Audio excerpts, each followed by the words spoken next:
What's going on, everyone? Hockey Time here, back for another video. We are very quickly approaching the beginning of the 24-25 NHL season, and with that in mind, I wanted to cover a make or break player for each NHL team this season. Obviously, these are going to vary a little bit. There are teams with extremely high expectations that will probably meet them, and it really won't matter for all of these players. And then for other teams like the Ducks and the Sharks, the players I list could have absolutely ridiculous standout seasons, and they likely still would not make the playoffs. So, with that all being said, going to jump right into it here, getting things started, of course, with the Anaheim Ducks. And for me, it is going to be Leo Carlsson. I think Leo, 55 games last year, did not obviously get the opportunity, especially at the beginning of the year where they were kind of alternating when he did and did not play. I think this season, the expectations that he's going to play a full 82 games, assuming he stays healthy. And I think the assumption production-wise is that that's going to continue to climb. Last year, 29 points in those 55 games and a minus 11. So I have pretty high expectations for the Ducks. I think if he can perform pretty well, their top six is actually starting to round into form pretty nicely with the addition of Cutter Gauthier. So we'll see how Leo does in a full NHL season. Most likely here. For the Boston Bruins, it's going to be Jeremy Swayman, who is still unsigned at this point. I try not to do too many goalies. You could argue the goalie for really every team in this list, but I tried to keep it away from that. So for the Bruins, it is going to be Jeremy Swayman. It's his first year as the full number one starter, again, assuming he signs. Last year, still very, very strong stats, a 2.53 goals against, and apologies here for the typo on the save percentage. It's a 916 save percentage. If he signs and plays a full 55 to 60 games, I think the success of the Bruins is very, very much dependent on him. They are a slightly better team, in my opinion, this season, assuming he plays the bulk of the games. If it still is a situation where he's playing 44, for example, and Jonas Korpisalo is playing 38, I don't like the odds of the Bruins being nearly as successful as they have been in the last couple of years. But assuming Swayman plays the bulk of the games, I think this team has the potential to still be quite strong. The Buffalo Sabres, another goalie here, but it's Ukko-Pekka Luukkonen. This guy was phenomenal down the stretch last year for Buffalo. 54 games played, at 257 goals against, and a 910 save percentage, but was a top 5 goalie in the league in the back half of the season. If he can maintain that consistency, I really like what this Buffalo team has as far as playoff odds are concerned. And I think if he's in good form, they have a pretty good chance to make it here. If not, obviously, they're going to have to rely a bit more heavily on the likes of James Reimer and Devin Levi. The Calgary Flames, this is one of those teams where I don't think their expectations are that high, even if this guy does perform. But for a guy getting paid over $10 million, Jonathan Huberdeau definitely has to step it up. 81 games last year, only 52 points. For a guy making that kind of money, just not acceptable performance-wise. You need a lot more from a guy like this. This should be, at this point, the Flames' leading scorer by a landslide. And he's simply not been that great since arriving in Calgary. So big expectations for him still, despite the slumping last couple of seasons. But I think obviously there's still a very talented player in there. They just got to kind of dig it out of him and see what can happen. Again, my expectations, though, for this team, not overly high. The Carolina Hurricanes, there are a couple you could really go here, but I think Martin Necas is probably the most fitting. Only 59 games last season and 30 points. A lot more is expected from this kid. We know there's a very talented player here as well, and I think if he lives up to those expectations this season, their top six looks much more dangerous than people are maybe considering it to look heading into the year. I think, given that last year was a pretty slump year for him, I think people are kind of looking at this Carolina offense with the loss of Jake Gensel especially as one that's weakened quite a bit. But if Necas can round back into form, I think this is still a pretty strong offensive team. They don't have the superstar that everyone talks about. Svechnikov is still the closest thing to that, but I think if Necas rounds back into form, they'll be in very, very good shape. The Chicago Blackhawks, for me, Lukas Reichel had a pretty down year considering the trajectory he was on in years prior. 65 games played, only 16 points and a minus 30. That's not really to say too much. The Blackhawks were just not good last year, but on an individual level, he did not look that great either. I think after his first, his rookie season and then his next season in the NHL, expectations were pretty high, I think, going into the season for Reichel, especially having the opportunity to play alongside Connor Bedard, and he just didn't really seize that opportunity. I think this year will be another chance for him. I don't know how much time he's going to actually get next to Bedard, being that they've brought in Tyler Bertuzzi, Teuvo Teravainen, and hopefully a healthy Taylor Hall this year. But that being said, this guy should still be a full-time NHLer at this point in his career, and I think the potential for production from him is definitely higher than what we saw last season. Obviously, the biggest make-or-break player for the Chicago team is Connor Bedard. Let's not get it twisted here, but I didn't want to throw the most obvious names out for every single team. So we'll go Lukas Reichel for the Chicago Blackhawks. For the Avalanche, it's a very obvious one. It's Alex Georgiev. This is a guy that was phenomenal 2 seasons ago for the Avs, and last year just simply did not follow it up enough. 63 games, a 302 goals against, and an 897 save percentage for a guy that, again, the season prior was a beast as far as playing time was concerned, and had a pretty damn good year statistically as well. So he needs to bounce back closer to that form from 2 seasons ago for the Avs to be successful. I do think he's capable of doing that. This is not a guy that's well past his peak that can't get to that level anymore. I think it's more of maybe a mental thing and a workload thing for him. The latter of that can definitely be helped with Justus Sandinen likely rounding on to a more full-time NHL backup. He showed to be very capable at the end of last year as well. But at the end of the day, Alex Georgiev should still be the starter for this team, and I think they need him to be in order for them to be successful and make a deep playoff run. The Columbus Blue Jackets, this is kind of an off-the-board one, I think, but Kent Johnson's a guy that's been there. I think he was drafted 5th overall back in 2020 or 2019. It's a guy that has the talent, and he's shown it on various occasions, whether it's in the N or AHL.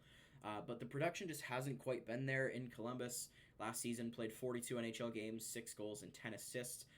This, again, is a guy that has extremely, extremely high skill ceiling, but just has not found the right fit in Columbus to be able to show that on a consistent basis. If he can do that, this is a pretty big name for them that could develop still, I think, into a relatively big piece of this team, but he's definitely got to show this is probably his last big prove-it year before this is one of the guys that I could potentially see Columbus moving on from. But the talent is very much there for Ken Johnson. I think he just needs to find the right fit, whether that be in line mates, ice time, etc., to make it work. The Dallas Stars, another one that's kind of off the board for me. It's Thomas Harley. It's so funny that this kid is younger than me. That looks like he's 40. 79 games played, 15 goals and 32 assists, a +28. He had a phenomenal season last year, and I think he needs to have another one this year, given the fact that they lose out on Chris Tanev, Ryan Suter, and bring in Matt Dumma, Ilya Lyubushkin, and Brendan Smith. Not the most capable defenseman on the back end for Dallas. So this guy is going to have to play a big role as their number 2/3 guy behind Heiskanen and Lindell in order for Dallas to be successful. The production will be very helpful if he can maintain it, but more importantly, I think focusing on things in his end, making sure the puck stays out of the net, supporting Jake Ottinger, who had a bit of a rough year last year, very well could have been the make-or-break player for this Dallas team too, but I think Thomas Harley definitely going to have to play a big piece in their success in making sure the puck stays out of their net. The Detroit Red Wings, some other much bigger names I could throw on this list, but I think Simone Edvinsson's actually a pretty good fit. Obviously, Mo Seider is the big name in their group for defensemen, but Simone Edvinsson is a guy that a recent draft pick with a very, very high potential, I think. And considering the other pieces aside from Seider that are on this group of defensemen in Detroit, he needs to continue to grow if this team wants to be successful. The other names are older and just frankly not what they once were in Detroit. So if Edvinsson can A, play a full year or close to it, and B, continue to grow as a player, continue to produce a bit more offensively, and most importantly, use the size that he has to be a force in their defensive zone, I think he's more than capable of doing that, but he's got to get to that point. He's not quite there yet, obviously only playing 16 games in the NHL, or NHL, but when he was out there, he did not look like a complete defensive liability. Obviously, the even plus-minus rating is a bit of a sediment to that. But I think this kid is just going to have to continue to grow if this team wants to have a fighting chance at making a playoff spot and not getting caved in with their current goalie situation. The Edmonton Oilers, I don't really think this is one that matters a whole ton. I mean, obviously goaltending is a very important position, but the Oilers have so much scoring on their team, it really shouldn't matter what their goaltending looks like.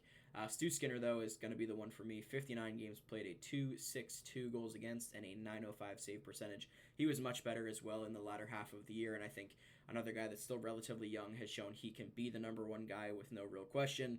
Just needs to maintain consistently. Not dissimilar from Ukko-Pekka Luukkonen, I don't think the ceiling's nearly as high for Skinner as it is for UPL, but he has shown that he can be the guy in Edmonton full-time, 60 games, etc. Just needs to find that consistency, and these numbers could be something closer to maybe 2.5 goals against and a .915 save percentage if he can find that. Regardless, though, I do think this Edmonton team is going to be completely fine. The Florida Panthers, another big name here. It's Sam Reinhart for me.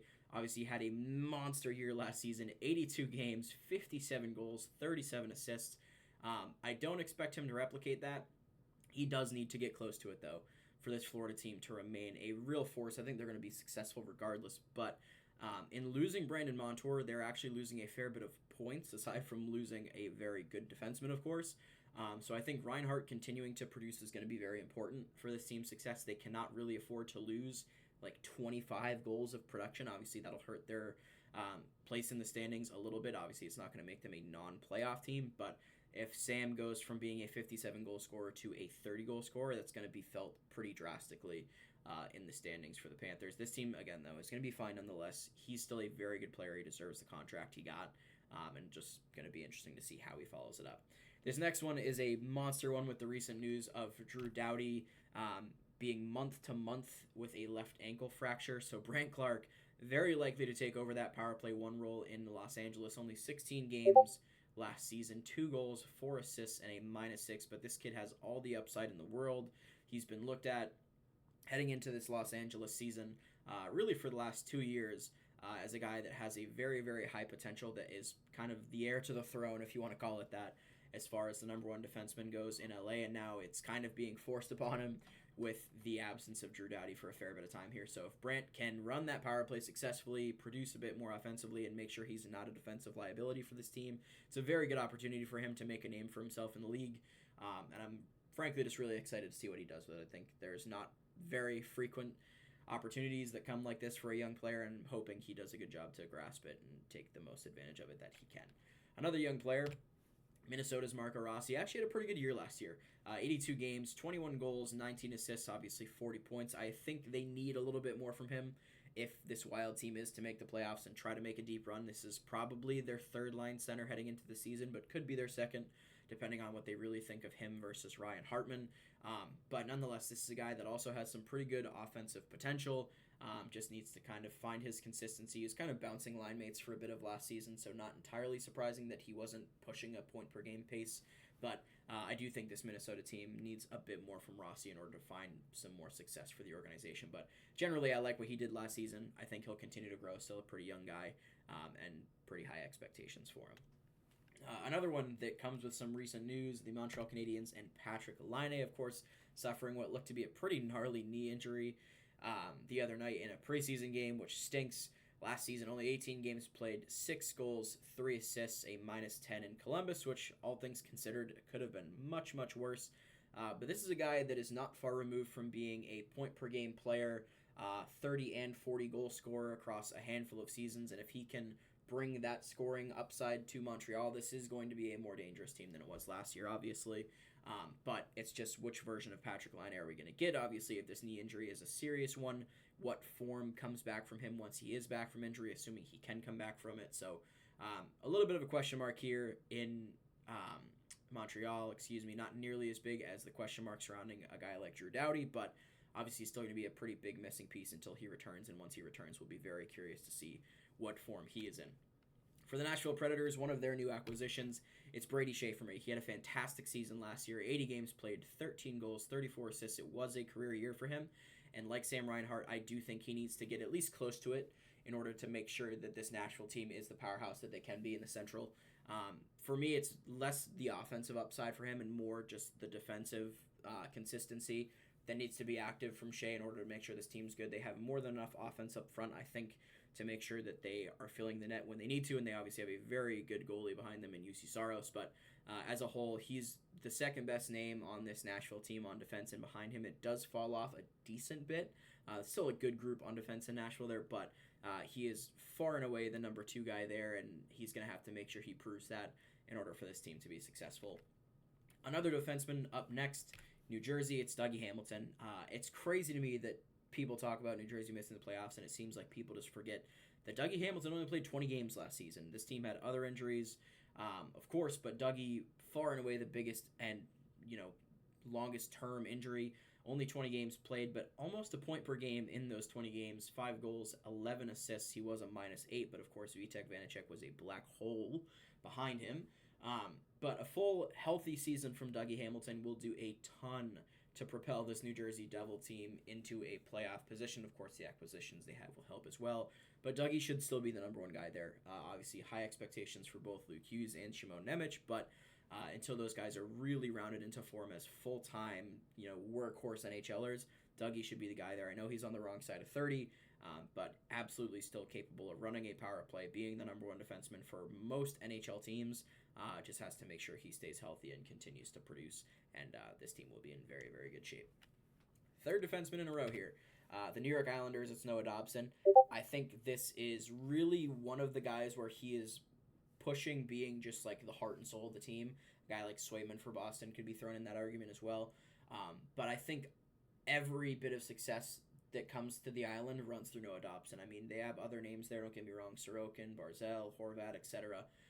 But without the production and the just level of play in general that they've gotten from Noah Dobson, this team is not as successful as they have been the last couple of years, which is not saying a ton because they haven't made it out of the first or second round in a bit now. But 79 games, 10 goals, 60 assists, a plus 12 on a pretty middling New York Islanders team by all stretches. I think Noah is one of the most important defensemen, if not the most important defenseman, to his team in the league, sparing obviously like Cale Makar, Quinn Hughes, etc. So he needs to continue this pace. This was by far the best season he's had, and he's got to keep that up if the Islanders want to maintain success and hope to make another playoff run here. The Rangers, I felt kind of weird putting him on the list, but for me it is Philip Hedl. I think obviously he had the concussion issues. There was questions about whether or not he'd play again. There are still questions about what level he'll be playing at, but if this guy can continue to play in the NHL, he's a huge piece to what's going to make the Rangers successful. You could throw Alexi Lafreniere in here too, but I think adding depth for them is going to be more important than making sure Lafreniere continues to take steps forward from what he produced last year. So for me, Hedl's the biggest piece. I'm not going to touch too much on the stats. He should be a third-line guy, but one of the more important kind of hit-or-miss third-line centers in the league at this point in his career, and we'll see what he's capable of doing. Obviously, hoping the best for him health-wise, but as far as his value to his team's concerned, he's definitely one of the more important depth guys around the entire league. The Ottawa Senators, another defenseman, very much not a depth guy. It's Thomas Chabot, 51 games played last season, 9 goals, 21 assists, coming off of a wrist injury that's apparently been nagging him for a couple of years that is now fully healed. So we'll see, in theory, what a completely recovered Thomas Chabot looks like for the first time in a couple seasons. Behind him and Jake Sanderson, there's really not a lot of depth on defense in Ottawa. So for me, having a bounce back from Chabot is a very, very important piece of what's going to make this Ottawa team successful. If he does not bounce back, this blue line is going to struggle, and it is really going to be Jake Sanderson against the world, but I'm hoping he is able to bounce back, be a good producer back there, and of course not be a liability on defense, which is the most important part of being a defenseman. Speaking of defensemen not needing to be liabilities, Jamie Drysdale, the Philadelphia Flyers. Obviously, I could have thrown Matvei Michkov in here, who's looked fantastic in the preseason, but for me, Drysdale could round out a top four that's actually pretty decent in my opinion if he can stay healthy and play well. Only 24 games last season, 2 goals, 3 assists, a minus 18. We've seen flashes of what this kid can do. He has not been able to stay healthy though. When he is healthy, the skating is fantastic. The puck movement is pretty good when he makes the correct decisions with it. He has moments where he coughs up some pretty bad ones and it doesn't look great, but when it does look to be in form, Drysdale's still one of the more promising young defensemen in the league, so we'll see what it looks like for Philadelphia this season. With regards to Drysdale, if he can stay healthy, I think he will be a very big piece of that blue line that could potentially bring them some welcome success heading into this season. The other side of Pennsylvania, the Pittsburgh Penguins, it's another goalie here, Tristan Jarry. This is one of the more frustratingly inconsistent goalies in the league, it seems like. Not far removed from him being an all-star. He did not have a horrible year last year, but I think most Penguins fans would attest that it was not a great year either. 51 games, a 2.91 goals against, and a 903 save percentage. This team needs a bit more from him if they want to make a return to the playoffs. And, of course, Sidney Crosby, the real X factor for this team. Let's not try to blow smoke here. I do think Crosby is still the most important player of this team. However, Crosby can score another 90 points. It will not matter if the puck does not stay out of their net because their defense on their own side of the ice is not the greatest. That being said, Tristan Jarry will need to have a bit of a bounce back year from what he had last year if this team is going to make a push for the playoffs. The San Jose Sharks, most people will probably throw Macklin Celebrini in here. I'm going to go the other rookie. I'm going to go Will Smith. 41 games played. These are his Boston College stats. 25 goals, 46 assists. He had a fantastic season with the Eagles. And I think if he can bring a piece of this actually makes their offense look a lot better than it does on paper to start the season. I by no means expect him to be like a point-per-game guy. He might not even hit 40 points in the National Hockey League. He's not the biggest kid out there by any means, but The creativity that he brings, the pace that he brings is definitely something that will equate to NHL talent. It's just a matter of how quickly that comes on and how easily he's able to adapt to NHL speed, strength, etc. So I like what this team has moving forward. This year is still going to be a tough one for them, but I do think if Smith can produce alongside the likes of Celebrini, Toffoli, Wenberg, etc., McLind as well, it'll be a pretty interesting season to watch for the Sharks. The Seattle Kraken, the newly bag-acquired Matty Beniers, 77 games played, only 15 goals and 22 assists off of a season that saw them make the playoffs. Of course, last year was a pretty disappointing one. You could really throw a handful of guys on this list. Everyone underproduced offensively for the Seattle team, but Beniers is the biggest X factor for this team. There's really not a lot of question around that. You can maybe throw Joey Daccord in here, but for me, I think they need a lot more from Beniers if this team is going to return to the playoffs. I don't know that I expect that to happen this season. However, I do think there is a fair amount of weight on this kid's shoulders if this team wants to be successful. A lot more needed from the scoring side. He's a great 200-foot player. There's no question about that. I just think they need a little bit more from him offensively if this team is going to be successful.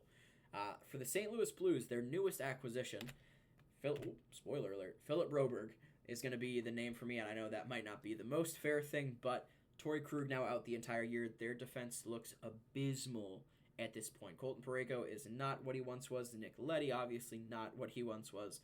Justin Falk, for now, is going to run power play 1. I think there is a fantastic, not dissimilar from Brant Clark's situation, a fantastic opportunity for Broberg to step into a really, really important role here in St. Louis that is frankly going to be needed from him if this team wants to be successful, because, again, there's just not a lot of depth there in St. Louis like there was a quick 5 years ago when they last won the Stanley Cup.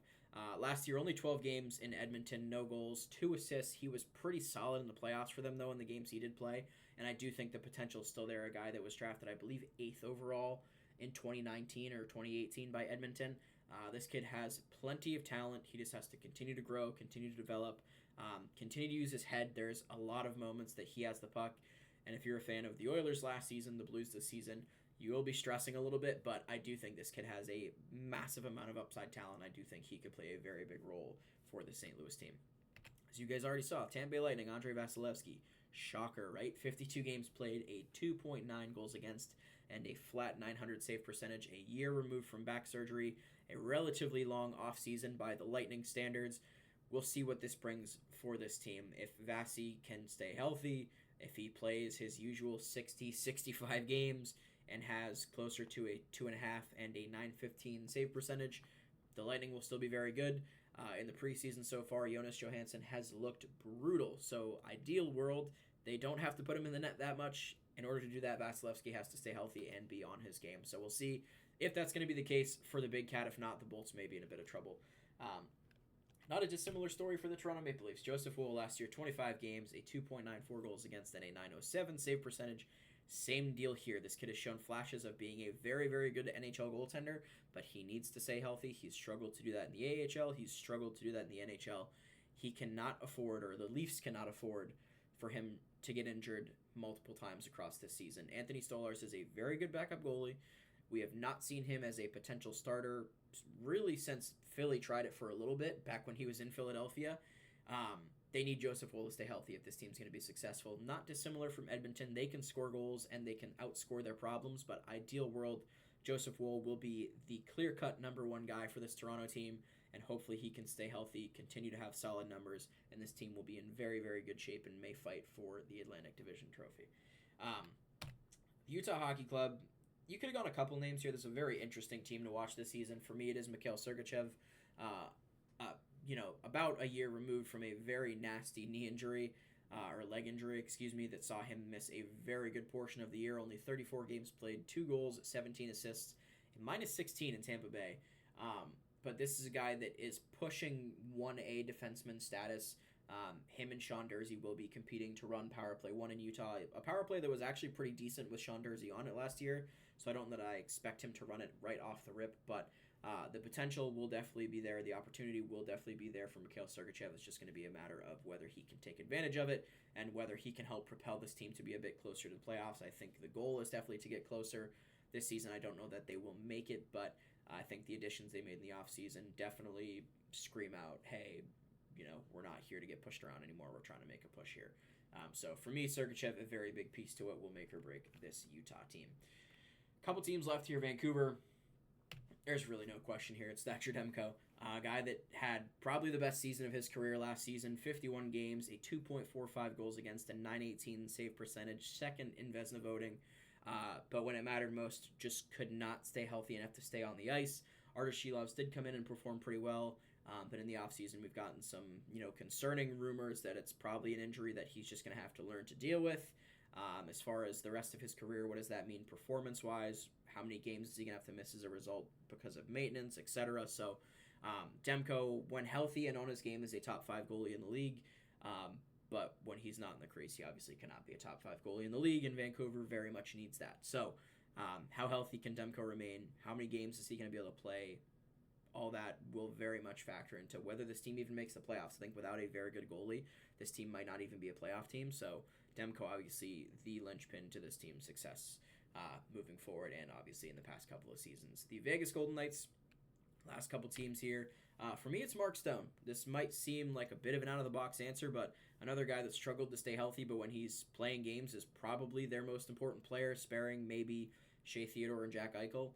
56 games last year, 16 goals, 37 assists, always comes back in the playoffs and seems to tear it up.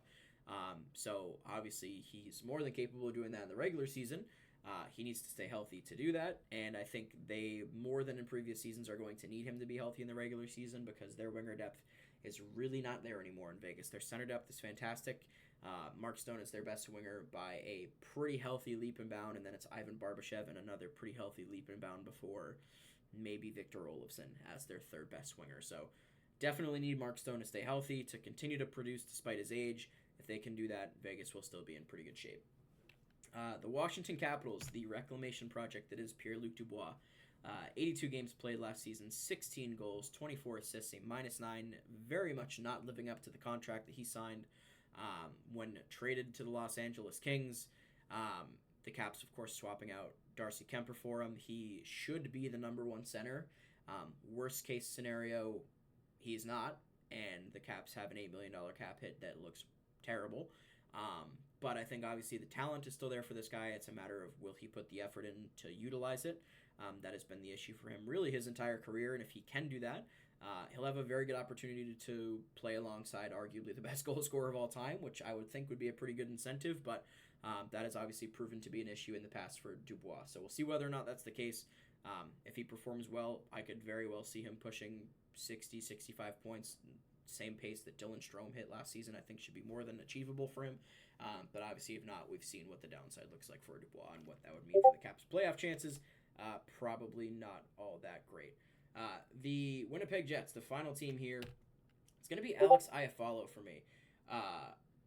The Jets have a pretty decent amount of depth on the wing.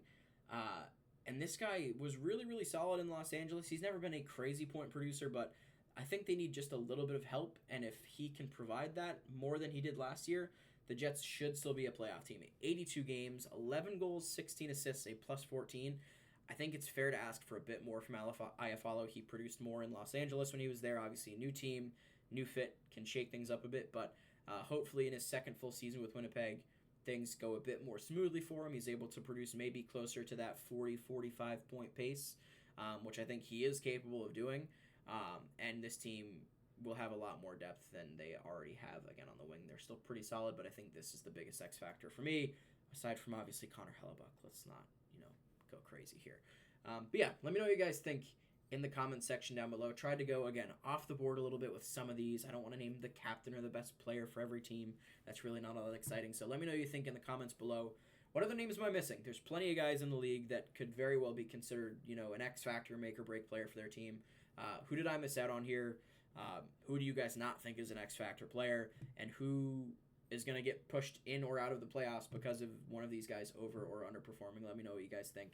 Thanks as always for watching. Leave a like if you enjoyed it. Subscribe as well. It is free. The regular season's only a week away, and we'll see you guys soon.